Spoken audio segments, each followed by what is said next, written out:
Were you surprised by the intensity of the reaction and the hostility from the AIG bonus debacle? I wasn't surprised by it. Our team wasn't surprised by it. The one thing that I've tried to emphasize, though, throughout this week, and will continue to try to emphasize during the course of the next several months as we dig ourselves out of this economic hole that we're in, is we can't govern out of anger. We've got to try to make good decisions based on the facts in order to put people back to work, to get credit flowing again. And I'm not going to be distracted by what's happening day to day. I've got to stay focused on making sure that we're getting this economy moving again.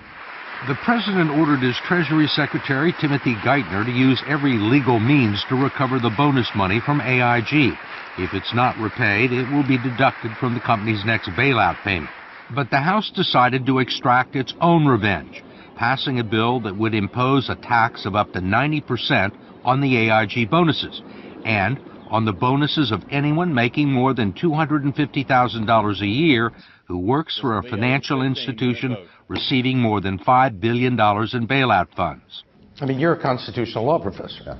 Do you think this bill is constitutional? Well, I think that as a general proposition, you don't want to be passing laws that are just targeting a handful of individuals. You want to pass laws that have some broad applicability. And as a general proposition, I think you certainly don't want to use the tax code to punish people. I think that you've got a pretty egregious situation here that people are understandably upset about.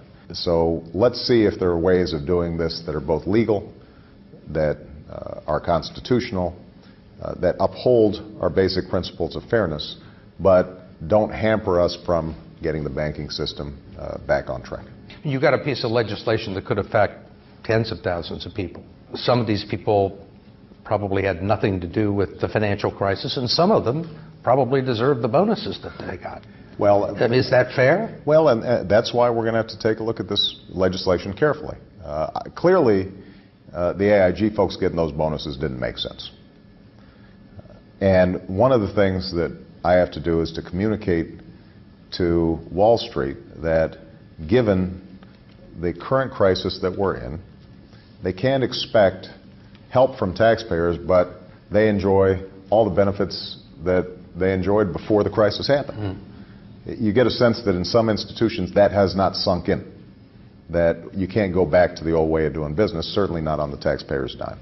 Well, now the flip side is that Main Street has to understand unless we get these banks moving again, then we can't get this economy to recover, and we don't want to cut off our nose to spite our